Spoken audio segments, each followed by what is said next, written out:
Alhamdulillah, hari ini kita memasuki hari ketiga bulan Syawal 1440 Hijriah. Banyak di antara kita kaum muslimin, kaum mukminin yang saling berkunjung, tidak hanya melepaskan kerinduan, tapi juga menghidupkan silaturahmi. Dan itu baik. Dalam Al-Quran, Allah Subhanahu wa Ta'ala berfirman dalam surat Muhammad ayat 22-23.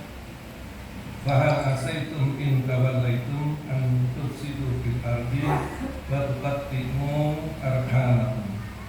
Apakah seandainya kalian berkuasa, kalian akan berbuat kerusakan di bumi dan memutuskan hubungan silaturahmi di antara kalian? Alladzina la'anahumullah wa asammahum wa a'ma absarahum. Mereka itulah orang-orang yang dilaknat oleh Allah Subhanahu wa Ta'ala, lalu Allah pulihkan pendengaran mereka dan Allah butakan penglihatan mereka. Para mufasir mengatakan bahwa orang yang memutuskan silaturahmi, memutuskan tali kasih sayang adalah orang yang dilaknat oleh Allah Subhanahu wa Ta'ala, dan disebutkan dalam Al-Quran sampai 3 kali. Al-Quran menyebutkan ulaikal ladzina la'anahumullah. Mereka adalah orang-orang yang Allah laknat.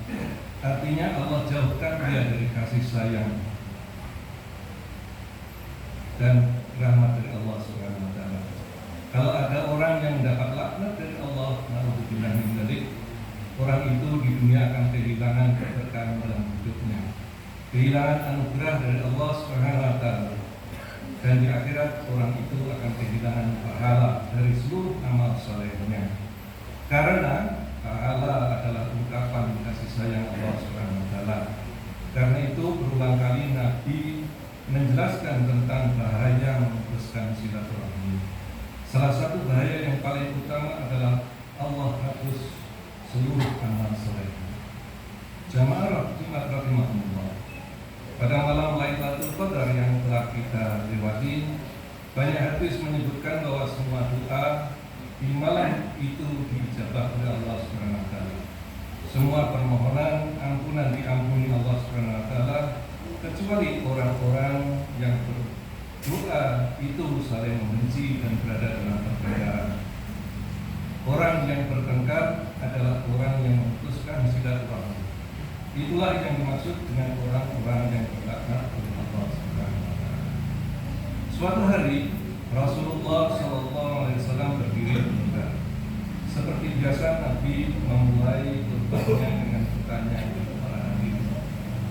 Sabda Nabi, hal unabbi'ukum bisyarrin nas, maukah kamu aku beritahu kalian manusia yang paling buruk? Lalu para sahabat pun menjawab, bala ya Rasulullah wa in syi'ta.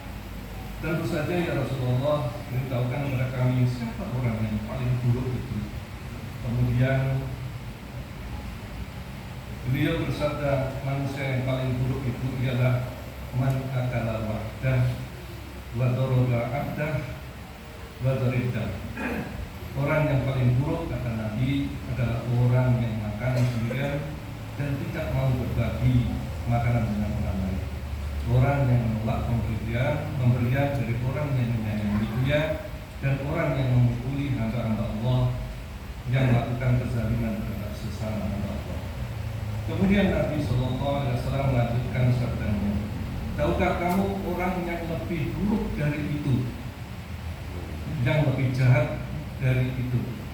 Para sahabat menjawab, bala ya Rasulullah wa in syi'ta. Lalu Nabi bersabda, orang yang lebih buruk dari itu ialah orang yang tidak mau memaafkan orang yang bersalah, dan orang yang tidak mau menyelamatkan orang dari keterpurukannya. Orang yang lebih buruk dari itu, kata Rasulullah, alladzina la yuqilul haqqa wa la yaqbalul maqdara. Orang yang tidak mau menolong orang dari keterpurukannya, dan orang yang tidak mau memberi maaf kepada orang yang meminta maaf kepadanya. Nabi SAW kemudian melanjutkan, maukah kalian aku beritahu orang yang lebih buruk dari semua itu? Para sahabat menjawab, bala ya Rasulullah wa in syi'ta. Tentu saja ya Rasulullah. Lalu beliau bersabda, orang yang paling buruk dari semua itu adalah orang yang menyebabkan kebencian di tengah-tengah manusia dan manusia pun membenci dia. Orang yang menyebabkan kebencian adalah orang yang memutuskan tali kasih sayang yang bersambung di antara sesama manusia. Jamaah rahimakumullah, setiap manusia pasti memiliki fitrah, sebagaimana yang disampaikan oleh Allah Subhanahu wa taala dalam Al-Qur'an, A'udzubillahi minasyaitonir rajim, fitratallahi allati fataran nasa 'alaiha. Tetaplah atas fitrah Allah yang telah menciptakan manusia menurut fitrah itu. Dan fitrah manusia adalah secara khusus sifat yang mencintai dan dicintai, menyayangi dan disayangi.